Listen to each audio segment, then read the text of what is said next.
Improve your word power. ඔබේ වචන දැනුම වර්ධනය කරගන්න. ප්‍රථම වතාවට YouTube නාලිකාවකින් ඉංග්‍රීසි වචනය, නිවැරදි උච්චාරණය, අක්ෂර වින්‍යාසය, උදාහරණ වැකිය, සංවාදය. Welcome to Jayatissa Athodaheti YouTube channel. Vocabulary building. වචන මාලා ගොඩනැගීම. Words with able. Able සහිත වචන. This lesson is intended to teach you new words you can easily remember. They all have only 6 letters and end with the 4 letters A, B, L, E.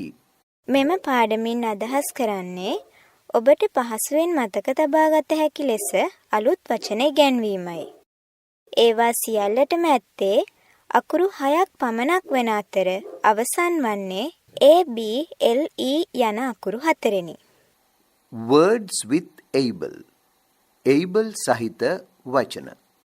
Doable. කල හැකි, Usable. භාවිත කළ හැකි, Enable. හැකියාව ලබා දෙනවා, Unable. නොහැකි, Liable. වග කිව යුතු, Stable. වෙනස් නොවන, Viable. සාර්ථකව කළ හැකි. The following sentences are given to make their meanings clear. පහත වැකි දී ඇත්තේ ඒවායේ අර්ථ පැහැදිලි කර ගැනීමටය. Doable. Doable කියලා කියන්නේ යමක් කළ හැකි කියන්න. If something is doable, යමක් කරන්න පුළුවන් නම් it can be achieved or performed. ඒක අපිට ලබා ගන්න එහෙම නැත්නම් කරන්න පුළුවන් වෙනවා. මෙහිදී able කියන වචනේ අරගෙන තියෙන්නේ suffix එකක් විදිහට. suffixes කියන්නේ යම්කිසි වචනයක් අගට එකතු කරලා වෙනත් වචනයක් ගොඩනගා ගන්න යොදා ගන්න අකුරු කාණ්ඩයකට. එතකොට able කියන වචනය මෙතන වචනයකට එකතු කරන suffix එක උපසර්ගයක් විදිහට අරන් තිනවා. do කරනවා, ඉටු කරනවා, doable කළ හැකි කියන්නේ. අපි උදාහරණ වාක්‍යයකුත් බලමු. විදේශ ජාතිකයෙකුගේ කටහඬින්ම මේ වාක්‍යයට සවන් දෙන්න. Let us sit for the English exam. It's doable. අපි ඉංග්‍රීසි විභාගයට පෙනී සිටිමු. එය කළ හැකිය. Let us sit for the English exam. It's doable.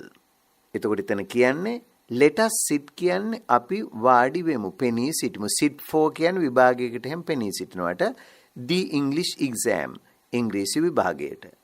It's doable කියන්නේ ඒක කළ හැකි. Now listen to the sentence again.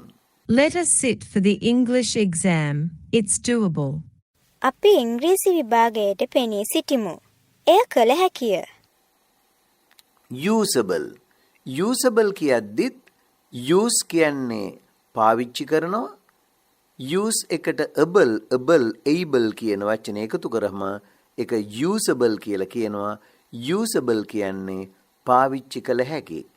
anything that can be used. ඕනම දෙයක් පාවිච්චි කළ හැකි නම් අපි ඒවට කියනවා usable. භාවිත කළ හැකි, පාවිච්චි කළ හැකි කියන එකයි usable කියලා කියන්නේ. Now listen to the sentence. There is ink in it. This pen is still usable. ඒකේ තීන්ත තිබෙනවා. මේ පෑන තාමත් පාවිච්චි කළ හැකියි. හොඳයි. There is කියන්නේ තියෙනවා, ink තීන්ත. There is ink in it. ඒකේ තීන්ත තියෙනවා. This pen මේ පෑන is වෙනවා still තාමත් usable. මේ පෑන තාමත් පාවිච්චි කර හැකි කියන එකයි. usable කියන්නේ පාවිච්චි කළ හැකි.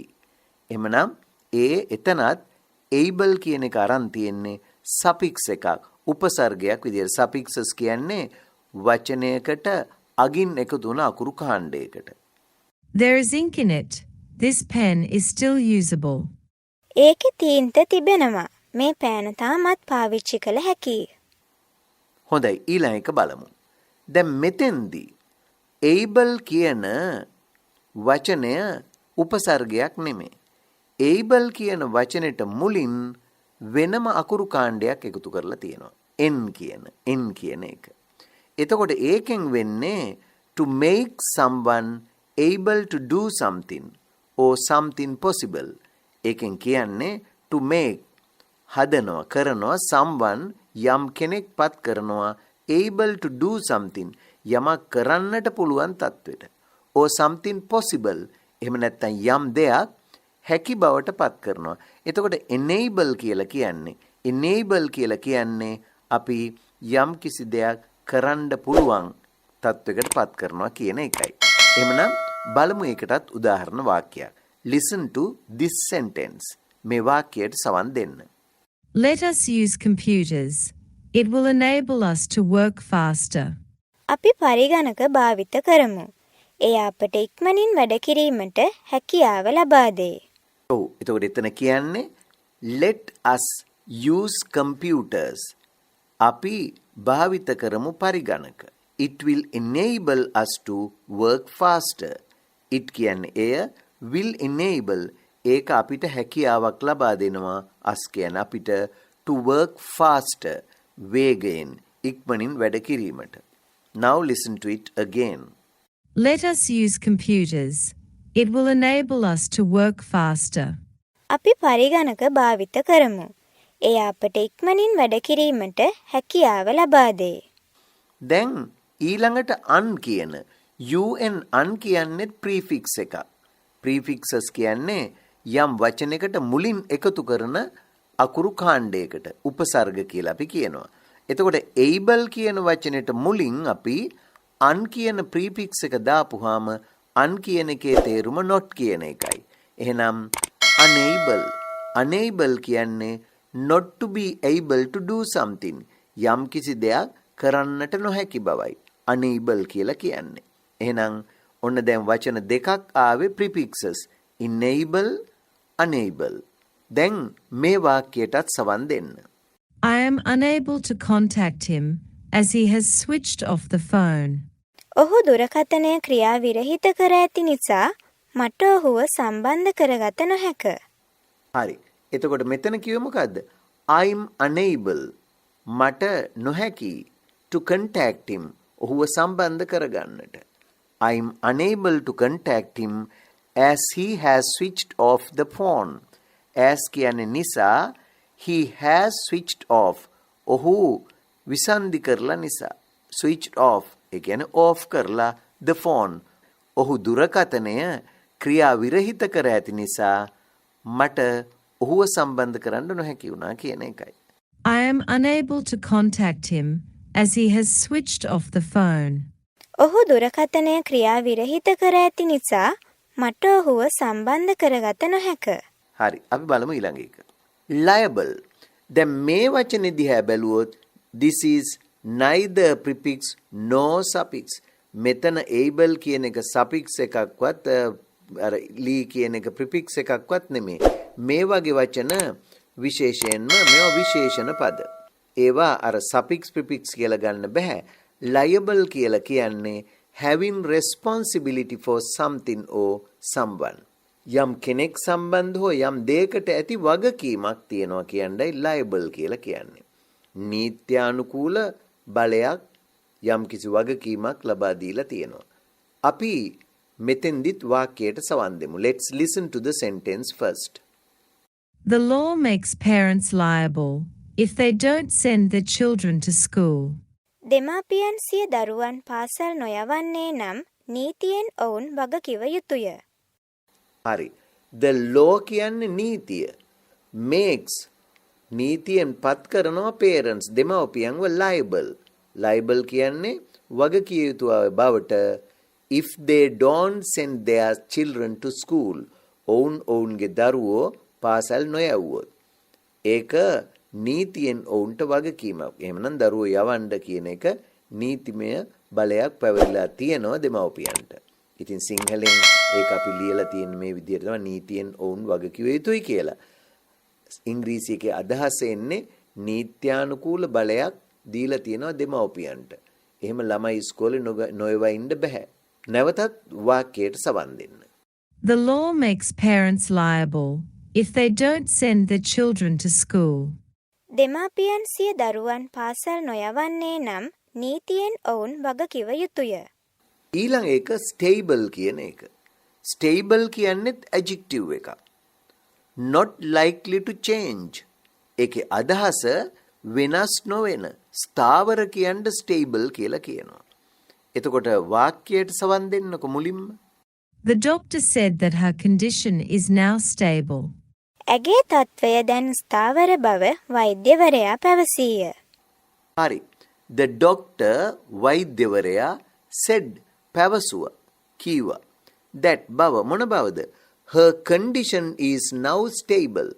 ඇගේ තත්ත්වය දැන් ස්ථාවරයි කියලා. වෙනස් වෙන්නේ නැහැ. දැන් එයා හොඳ තත්ත්වකින් ඉන්නවා කියන එකයි. වෙනස් නොවන. නැවතත් වාක්‍යයට සවන් දෙන්න. The doctor said that her condition is now stable. ඇගේ තත්ත්වය දැන් ස්ථාවර බව වෛද්‍යවරයා පැවසීය. දැන් අපි තවත් අලුත් දෙයක් මෙතන ඉගෙන ගන්නවා. As a noun, this word has a different meaning and is used in the famous proverb. මෙතන stable කියන එක අර වගේ විශේෂණ පදයක් නොවේ. මේක විශේෂ දෙයක්. stable කියලා කියනවා ස්ථාලයට. අස්වැය හැම දාලා තියෙන තැනට කියන්නේ stable කියලා. එතකොට බලන්නකො මෙහෙම ප්‍රසිද්ධ පිරුලක් තියෙනවා. මොකක්ද ඒ? To close the stable door after the horse has bolted. අශ්වයා පැනලා ගියාට පස්සේ ස්ථාලය වහනවා. To close the stable door after the horse has bolted. To close the stable door after the horse has bolted. වාක්‍යයට සවන් දෙන්න නැවත. To close the stable door after the horse has bolted. අශ්වයා පැනලා ගියාට පස්සේ ස්ථාලය වහනවා. එහෙනම් to close the stable door කියන්නේ අර ස්ථාලේ දොර වහනවා. හැබැයි වහන්නේ කොයි වෙලාවේද? after the horse. after the horse කියන්නේ අශ්වයා පසුව මොනවට පසුවද? has bolted. මේ bolt කියන අගුලක් දානවටත්. හැබැයි කලබලෙන් පැනලා දුවනවටත් කියනවා bolt කියලා. සතෙක්ෙම. එහෙමනම් අශ්වයා පැනලා ගියාට පස්සේ ස්ථාලේ වහනවා කියලා අපි කියන්නේ. අන්න ඒ කියමන කියන්නේ ඉංග්‍රීසියෙන් මේ විදිහටයි. නැවතත් අහලා බලන්න. To close the stable door after the horse has bolted. අශ්වයා පැනලා ගියාට පස්සේ ස්ථාලය වහනවා. හරි. දැන් අපි යමු තවත් වචනයකට. viable. viable කියලා කියන්නේ able to work or succeed as everybody wish. යම් කිසි දෙයක් සාර්ථකව සිද්ධ කරගෙන යනවා හැමෝගෙම කැමැත්ත පරිදි. එතකොට viable කියන්නේ ශක්‍ය කියන එක. කියන්නේ ඒක කරන්න සාර්ථකව පුළුවන් කියන එක. එහෙනම් වාක්‍යයට සවන් දෙන්නකො මුලින්ම. To make the company viable, we have to reduce staff. සමාගම සාර්ථකව ගෙන යන්න අපට කාර්ය මණ්ඩලය අඩු කරන්න සිදු වෙනවා. හරි. To make the company viable. මේ සමාගම සාර්ථක එකක් කරන්න නම් සාර්ථකව එක ගෙනියන්න නම් කාගෙත් කැමැත්ත පරිදි we have to reduce staff. අපිට we have to reduce. have to කියන්නේ සිද්ධ වෙනවා. we have to reduce staff. අපිට කාර්ය මණ්ඩලය අඩු කරන්න සිද්ධ වෙනවා. එහෙමනම් නැවතත් වාක්‍යයට සවන් දෙන්න. To make the company viable, we have to reduce staff. සමාගම සාර්ථකව ගෙන යන්න අපට කාර්ය මණ්ඩලය අඩු කරන්න සිදු වෙනවා. හොඳයි. ඔන්න දැන් අපි මේ පාඩම විශේෂ එකක් කියලා මම කිව්වේ මුලින්ම අපි ඉගෙන ගත්ත වචන කීපයක්.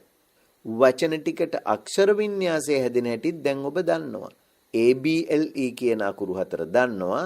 ඒකට මුලින් විවිධ අකුරු කාණ්ඩයන් සම්බන්ධ කළ අකුරු දෙකයි අපි එකතු කළේ.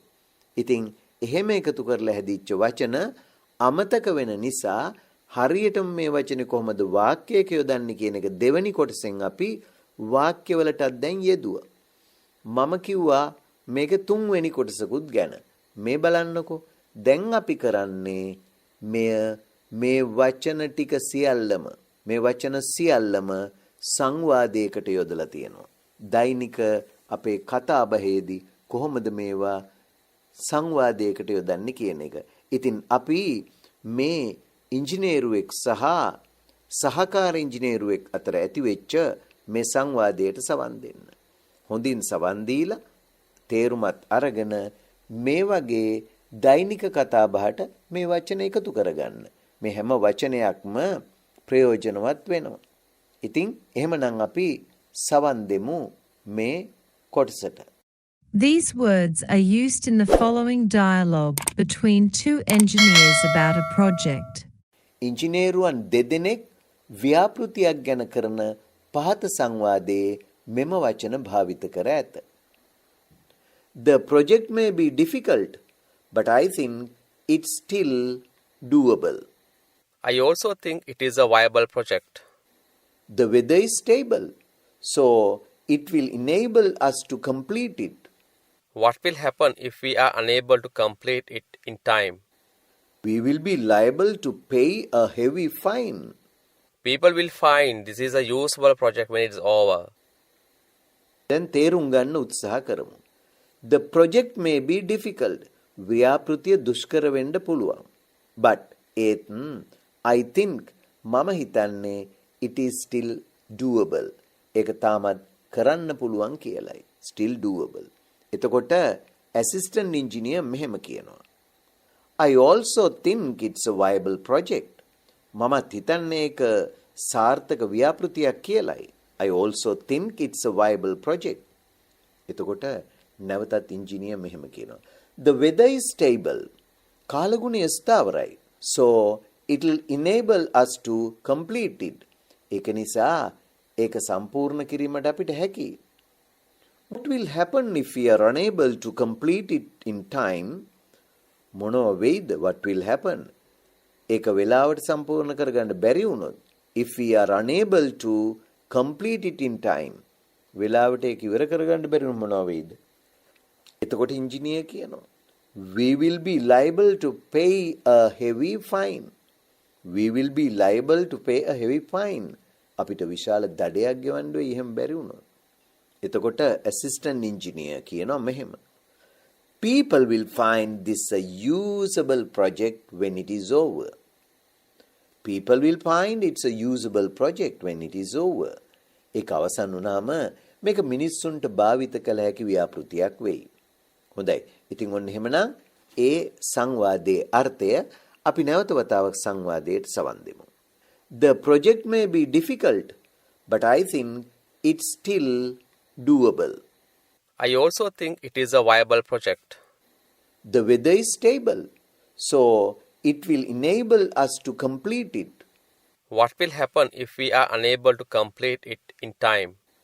We will be liable to pay a heavy fine. People will find this is a usable project when it's over. හොඳයි. එහෙමනම් අද මම ආරම්භ කළේ තවත් අලුත් පාඩම් මාලාවක්. ඔබේ වචන දැනුම ක්‍රම පහකින් වර්ධනය කරගන්න ආකාරය. You will learn the words, then you will learn the pronunciation, and you will also learn how to spell the word. Then we use the words in an example sentences and finally a conversation. සංවාදය. පහසු නෑ හැම වචනෙම සංවාදයකට දාන්න. නමුත් ඔබ වෙනුවෙන් අපි මහන්සි වෙලා මේ වැඩසටහන කරගෙන යන්නේ. ඉතින් මම මෙහිදී තවත් විශේෂ දෙයක් මතක් කරන්න ඕනේ. මේ පාඩම හදද්දිත් මට සහාය වෙනවා Don sir. So I can't forget my colleague Don Vincent who helps me in preparing these lessons. Okay. හොඳයි. ඉතින් එහෙමනම් අදත් සමුගන්න මොහොතේ ඔබෙන් ඉල්ලා සිටිනවා ඔබ තාමත් මගේ channel එක subscribe කරලා නැත්නම් මේ වගේ වටිනා වැඩසටහන් වලින් ඉංග්‍රීසි ඉගෙන ගන්න අදම channel එක subscribe කරන්න, like එකකුත් දාන්න. ඒ වගේම අලුත් වැඩසටහනක් upload කරපු ගමන්ම notification එකක් ගෙන්න ගන්න bell icon එක click කරන්නත් අමතක කරන්න එපා. ඒ වගේම මේ පාඩම් පිළිබඳව ඔබේ අදහස්, උදහස්, යෝජනා, ඒ වගේම චෝදනා වුණත් තිබෙනවා නම් පල්ලෙහා comments වල දාන්න. එහෙමනම් අදට ඔබෙන් සමුගන්නවා තවත් මේ වගේම රසවත් වැඩසටහනක් සමග ඔබ හමුවට එන බලාපොරොත්තු වෙන්න. Goodbye and good luck.